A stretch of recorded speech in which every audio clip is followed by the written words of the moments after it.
Hey everybody, this is Dr. Pat from the Springfield Wellness Center, and today we're going to be talking about shoulder pain. And I'm going to give you 3 simple tests that you can do at home or at work just to give yourself an idea of what may be going on inside your shoulder. Now, I do want to stress that it's most important that if you're having shoulder pain, you have it properly evaluated by a medical professional.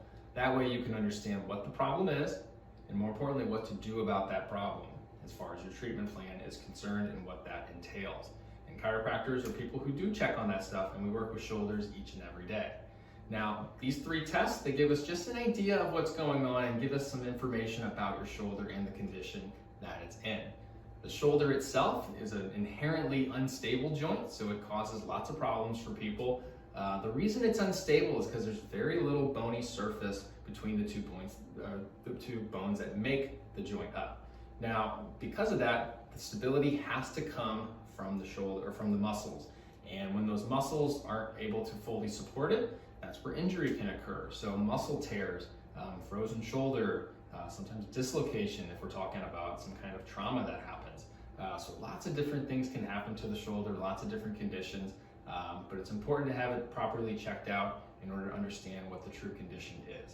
So I'm gonna go over some 3 quick tests that you can do. The first one is range of motion. So range of motion is an important test because it gives us an idea of how well the joint is functioning. So starting off, we'll go through flexion, which is where you have your palm forward and you bring the arm up just like this to 180 degrees. Now, any less than that, and there's a couple things we could be looking at. Degeneration in the shoulder. Maybe there's some clicking and popping going on. Could also be a rotator cuff problem, could be an impingement problem. So some different things at play, and we want to make sure that we have good smooth motion all the way through. That would be normal, okay?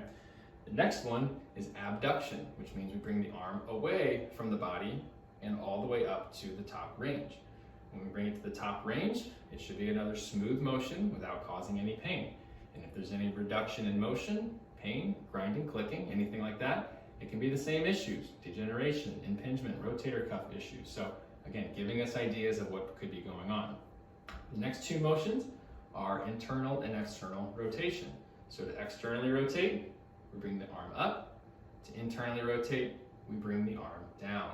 And these motions should give us an idea of how well that arm is able to rotate and how it could be affecting some of those muscle tendons inside of the shoulder. Now, the second test is called near sign, and it looks a lot like flexion from the range of motion test. But what we're looking for is specific pain in this front area here that could be caused from impingement. So you bring the arm up just like this, and if it causes some really sharp pain in there, it's because there could be a muscle tendon or muscle being impinged along the bony surfaces here inside the shoulder joint. So that's something that we want to make sure that we work on inside the office to help free up that impingement so you can have your shoulder feeling better.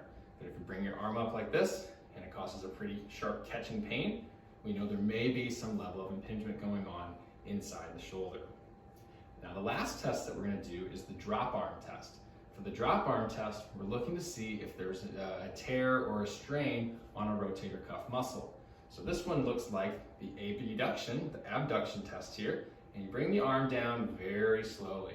And if you have a rotator cuff strain, you're going to feel pain with this because it's hard to support that arm through a slow guided motion like that.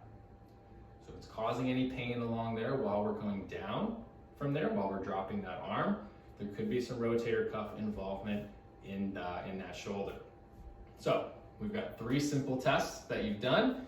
Gives us an idea that yes, there may be a problem in the shoulder, or no, I think my shoulder's pretty good. So it gives us an idea of what to do. But the next step, if you are having trouble, is to give our office a call, because we can work with your shoulder, properly work it up, diagnose it, figure out what the right treatment plan is for you, and how to get back to doing all the things that you want to do. So if you found this video useful, please share it with friends and family, and we'll see you on the next video.